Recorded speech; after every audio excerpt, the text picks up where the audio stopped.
दो मकानों के मूल्यों का अनुपात 16:23 है था। दो मकान हैं, पहले का अनुपात 16 है, दूसरे का 23 था। अगर ये 16,000 है तो इसका 23,000 होगा। इसका 16 लाख है तो 23 लाख होगा। अगर 16 करोड़ है तो 23 करोड़ होगा। 2 वर्ष बाद जब एक के मूल्य में 10% की वृद्धि और दूसरे के मूल्य में 477 रुपये की वृद्धि हो गई तो उनकी कीमतों का अनुपात 11:20 हो जाता है। तो उन दोनों मकान का मूल कीमत बताइए। तो मान लेते दोनों का कीमत, माना पहले मकान की कीमत, पहले मकान की कीमत 16:23 दिया है, तो पहले वाले का 16 दिया तो 16x तथा दूसरे मकान की कीमत 23, ठीक है। 16 इसका था तो इसका 16x ले लिया तो इसका 23 है तो 23x, ठीक है। अब 2 वर्ष बाद क्या हुआ? 2 वर्ष बाद दो वर्ष बाद क्या हुआ? पहले मकान में वृद्धि। ये 2 वर्ष बाद पहले मकान की कीमत लिख देता हूँ मैं। 2 वर्ष बाद का ना कीमत क्या आएगा? जो 16x था, 16x प्लस 16x का 10% बढ़ गया। 16x प्लस 16x का 10% बढ़ गया, ठीक है। तो 16x का 16x का 10% निकाल तो 1.6x आएगा। जोड़ दो तो 17.6x आएगा, ठीक है। फिर वैसे दूसरे मकान की कीमत 2 साल बाद दूसरे मकान की कीमत कितनी है? पहले कितना था? 23x था, 23x प्लस 477 रुपये बढ़ गया। ये हो गया, ठीक है। अब प्रश्नानुसार क्या हो रहा है? अनुपात में जब हम लोग लिखेंगे इसको, ठीक है, जब ये हो गया 17.6x और इसके डिवाइड में ये 23x प्लस 477। 2 साल बाद इस पहले मकान की कीमत और इसकी कीमत कितना हो जाता है? 2 साल बाद हो जाता है वो 11:20 हो जाता है। 11:20 मतलब 11/20 हो जाता है, ठीक है। ये दोनों का जो अनुपात है वो इसके बराबर हो जाता है। इसको इससे गुणा कर दो, इसको इससे गुणा कर दो, ठीक है। यहाँ मेरे पास 17.6x पहले से था, गुणा में इधर 20, ये इधर आ गया। इसको आप इधर ट्रांसफ़र कर दो। यहाँ मेरे पास पहले से क्या है? 11 है। ये दोनों उधर ट्रांसफ़र हो तो क्या हो जाएगा? 23x plus 477। एक बार मैं फिर से आप लोगों को रिपीट करता हूँ।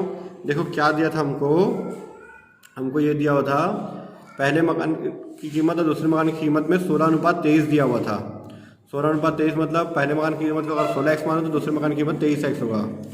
2 वर्ष बाद क्या हुआ कि पहले मकान की जो कीमत है वो 10% बढ़ गया। तो पहले कितना था? 16x का 10% बढ़ गया मतलब 1.6 बढ़ा है। इतना पहले था, इतना बढ़ गया, तो अभी का मूल्य कितना है? 17.6। दूसरे मकान की कीमत पहले इतनी थी और अब इतनी बढ़ गई है तो इतना रुपये है। अभी दोनों का अनुपात 11/20 है, 11:20 है। तो इसको मैं अनुपात में लिख दिया, तो इसको भी 11/20 लिख दिया अनुपात में। इसको इधर गुणा में, इसको इधर गुणा में डाल दिए। अब इसको गुणा कर दो, कितना आएगा? तो इसका देखना, इसको इससे मैं मल्टीप्लाई करूँगा तो आ जाएगा मेरा 352x आएगा। 17.6 इंटू 20 किया तो, ठीक है। वैसे 11 इंटू 23 करूँगा तो मेरा आएगा 253x प्लस इसको इससे मल्टीप्लाई करूँगा तो मेरा आएगा 5247 आ जाएगा, ठीक है। अब x को इधर मल्टीप्लाई ट्रांसफर कर दो, दूसरे कर दो, ठीक है। अब जितना इधर 2 एक्स वाला है, एक्स वाले को इधर ट्रांसफ़र कर दो। 352x माइनस ये इधर जाएगा तो 253x इक्वल टू हो जाएगा 5247। इसको इससे माइनस करेंगे, 300 में से 253 माइनस करेंगे 352 में से, तो 99x आएगा और जगह 5247, ठीक है। हमको x की वैल्यू निकालें तो यहाँ से 99 को हटाएंगे जो मल्टीप्लाई में है। 5247 डिवाइड बाई 99 करेंगे हम लोग तो कितना आएगा? चेक करते हैं हम लोग। ये आ जाएगा हमारा 53 आ जाएगा। x की वैल्यू कितनी आ गई? 53।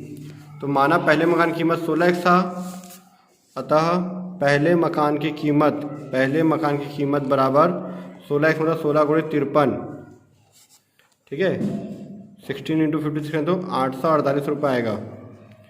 फिर इसी तरह से दूसरे मकान की कीमत 23 इंटू 53 कर देंगे। 23 इंटू 53 आ जाएगा 1219 रुपीज़। ये हमारा आंसर, पहले मकान की कीमत तथा दूसरे मकान की कीमत, ये हमारा आंसर।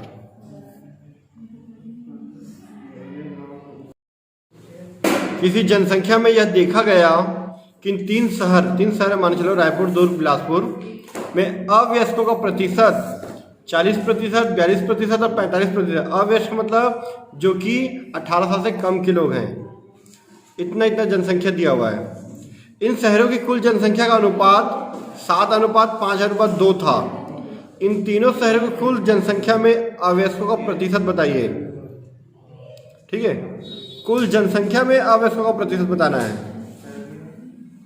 तो हमको जनसंख्या का अनुपात दिया हुआ है, जनसंख्या का अनुपात हमको दिया हुआ है और उसमें अवयस्कों का प्रतिशत इतना है 7:5:2 दिया। जनसंख्या का अनुपात माना शहर की जनसंख्या, पहले शहर की जनसंख्या ना, माना पहले शहर की जनसंख्या, इसका 7 दिया तो उसका लिख देता मैं 7x।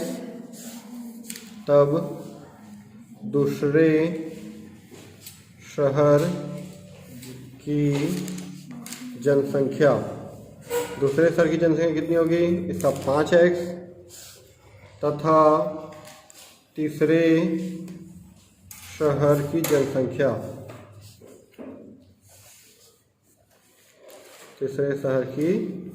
जनसंख्या, इसका 2 दिया तो 2x।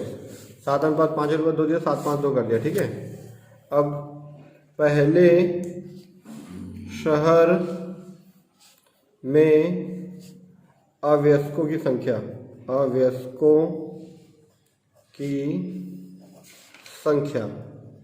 कितना दिया है, 42% बोला था, है ना।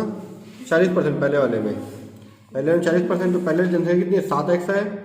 7x का 42%, 7x का 42% निकाल दो आप अलग से।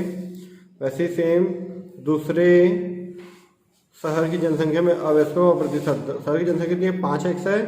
दूसरे शहर का 5x है, तो 5x का, सॉरी फर्स्ट वाले का 40% है, दूसरे वाले का 42%, 42%, और थर्ड वाले का निकालेंगे, तीसरे वाले का, तो तीसरे शहर का निकालेंगे तो 2x का 45%। कितना वो निकालो,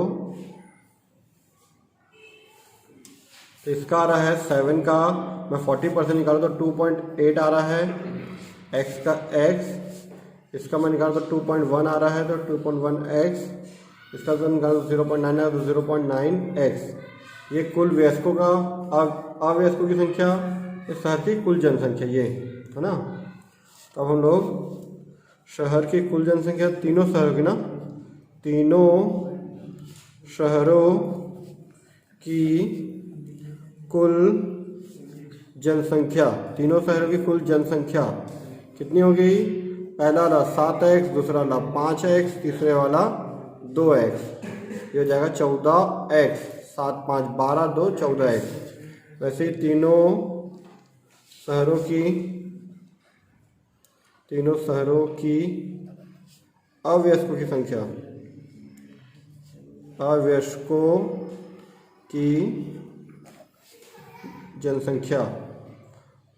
की जनसंख्या कितनी है, तो इधर देखना, ये दिया हुआ है हमारा कुल अवयस्क कितने हैं,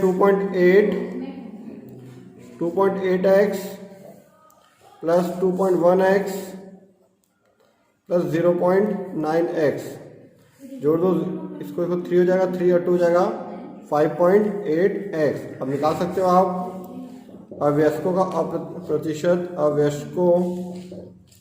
का प्रतिशत निकालना हमको। तो अवयस्कों की संख्या बटे में कुल जनसंख्या, शहरों की कुल जनसंख्या गुणित 100, फॉर्मूला लिख देना। ठीक है, तो यह जाएगा मेरा 5.8x, और कितना था मेरा 14x इंटू 100, x कट जाएगा, ये इसके तो बनेगा हमारा, कैसे बनेगा बताता हूँ। कितना आंसर आएगा हमारा, कैलकुलेटर में निकालते हैं। तो मेरा ये आ रहा है 41.428 है, तो राउंड फिगर में 43% या 4 to 8% करता है, 4 to 8%, ये हमारा आंसर। ठीक है।